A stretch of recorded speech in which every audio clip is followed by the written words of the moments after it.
দরুদ হে খোদার নবী। দরুদ। কাজ তো বেশ ভালোই এগিয়ে চলেছে। এখানকার সমস্ত জমি লাঙ্গল দ্বারা চাষাবাদ করা হয়েছে। আজ বীজ ছিটানো হবে হে খোদার নবী। বাহ, খুব ভালো। এভাবে কাজ করে যান। আর মাথায় রাখবেন, এক চিমটি জমিও যেন বীজ ছাড়া খালি পড়ে না থাকে। জি। রওনা করো, আসি।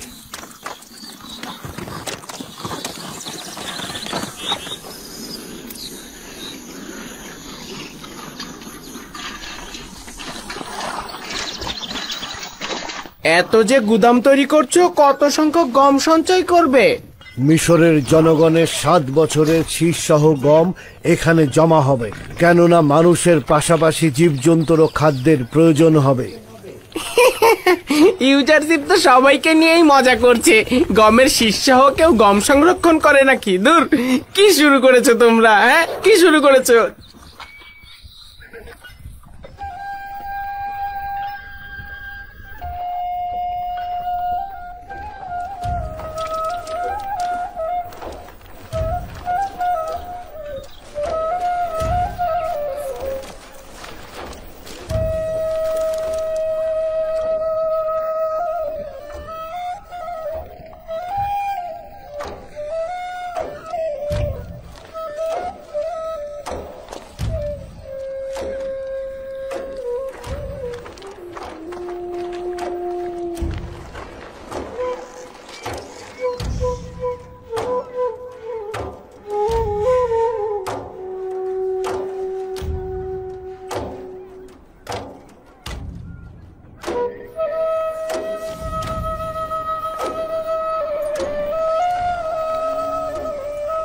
তাড়াতাড়ি করো, তাড়াতাড়ি করো, বীজ বপনের সময় কম, তাড়াতাড়ি করো। আমি জানতাম ইউজারশিপের ভবিষ্যৎবাণী সত্যি হবে। আমার বিশ্বাস ছিল ইউজারশিপের খোদা আমাদের উপর রহম করবেন, এটা আমি আগেই জানতাম। এটা ইউজারশিপের ভবিষ্যৎবাণী, কোনো সন্দেহই ছিল না এটা বাস্তবে ঘটবে। এই বৃষ্টির অর্থই হলো 7 বছর অফুরন্ত নিয়ামত। কি আজীব, তাই না? ইউজারশিপ দেখছি সব জানে।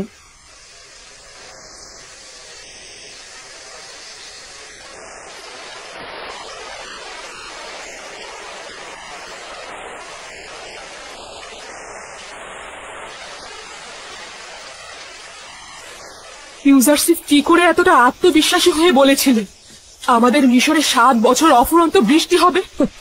বলছিল তার খোদা তাকে সবকিছুই অবগত করে। তাহলে আমাদের খোদাগণ কেন আমাদের কিছুই বলেন না? কেন তিনি কোনো ভবিষ্যৎবাণী করেন না?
দরুদ ইবাদতখানার খাদেম, দরুদ।